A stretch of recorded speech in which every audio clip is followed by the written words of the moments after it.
Good morning, guys. So it is Saturday morning. We're getting ready to head up to the Alpine Farmers Market today. I don't know if you can see behind me, those solar panels look awful damp. It's amazing how much humidity there is out here. I open the door and there's like water dripping off the little drip trim thing on the top of the door in the RV. And solar panels are all covered with moisture and yeah. It's interesting considering it hasn't rained for weeks, but yet there's, anyway, going back to that humidity, or what do you call it? The fog net or whatever. Try to collect some water that way. I think it sounds interesting. Anyway, yeah, I think we're going to do a windmill too, and we're going to build our little building out here for our solar and whatnot. So today we're going to pick up some remesh and Portland to basically put a slab down, and then we're going to do a bag building. So anyway, that is what we're going to be doing. Yeah, so check this out. All that humidity on this or condensation, I guess, on this cement mixer. It's insane. I just can't believe the amount of moisture there is. I mean, look at this. This is just I mean, look at how much. I mean, it's like if we had a few hundred square feet of netting, I bet we'd collect a lot of water. All right, guys. So we are making bottle bricks. We're basically for our bathroom. Instead of buying a whole bunch of Portland or buying cement blocks to make our little wall by our shower, we're going to use this stuff. We're still going to use like regular Portland cement, but we're just going to put it in between the bottles. It's a regular like earthship type thing. So I've been filtering it through this screen just to get the sand down to something that's fine enough that it flows through this little funnel, and then we can just use the funnel as a shovel and fill them up. So I don't know, we've got about 30 of them done, got about 100 to go, I figure. So there it is.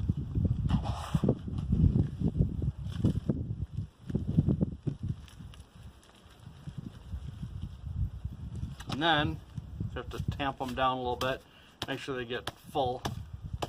As you can see, there's probably 10%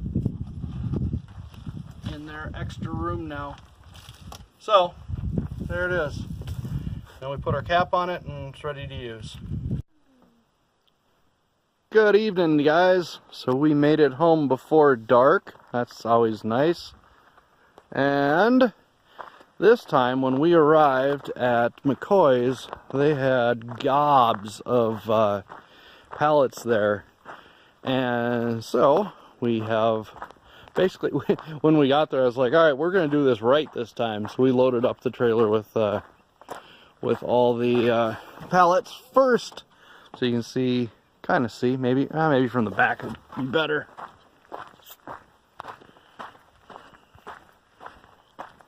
So let's see here. 1, 2, 3, 4, 5.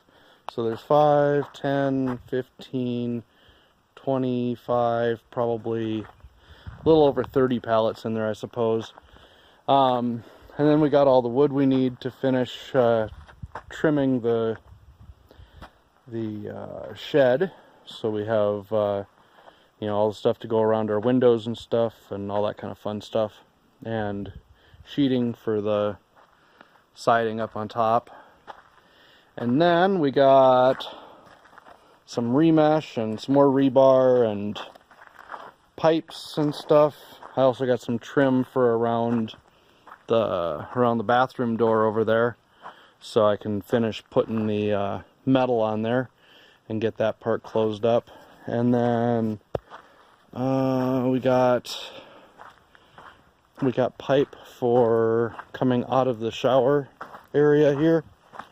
So it's going to go out of out of that little spot there and go down here, down to that pit back there, and then we'll be digging this pit out better and basically turning it into a reed pond, reed bed, reed something, for the gray water to go into.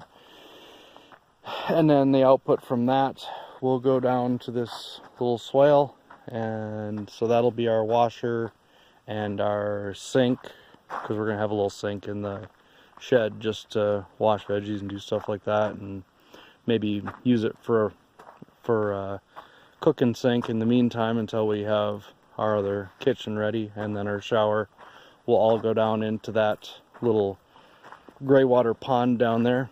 And back here is where that remesh is for. Well, a very little bit of it actually.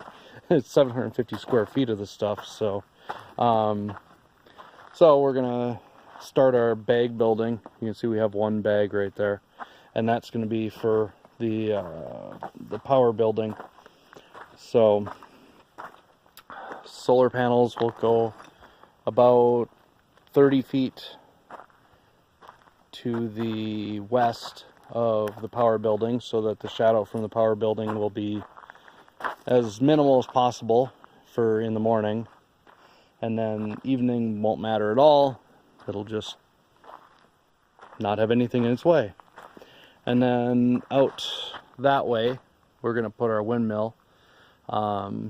Not sure exactly how high we'll go, probably like 30 feet with it or something. Clouds look really nice tonight.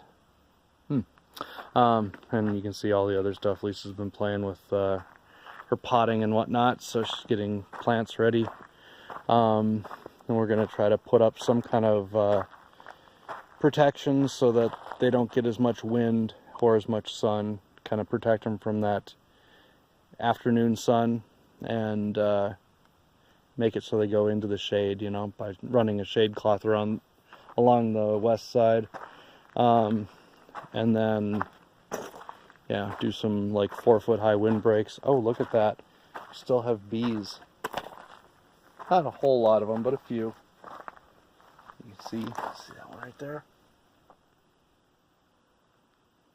They're so friendly. I mean, we had been putting them up on top of the IBC totes over here, and you know, I'd be walking, you can see right here, just this tiny little space, walking along here, and then some within feet of those dang bees, and they'd buzz around, and you know, they'd follow me and whatever, but not once have I been stung or even had one really, I mean, that bothered me, because they're buzzing around your ear and you're like, oh shit, they're gonna bite or sting me, but nope, no, not once. Anyway, that's I guess the end of our day. It's a nice still night, so we're gonna burn a little bit tonight, I think. We'll see. I have to go check and see if there's a burn ban for what do you call it, campfires, I guess, or cooking fires or whatever. Well, anyway, tomorrow's supposed to be 85 and sunny, so we're gonna be working on stuff out here, and I'll show you guys where we go, or where we get to. All right, talk to you tomorrow. Make sure you like, subscribe, and share, and do all that fun stuff too. All right, thank you. Bye.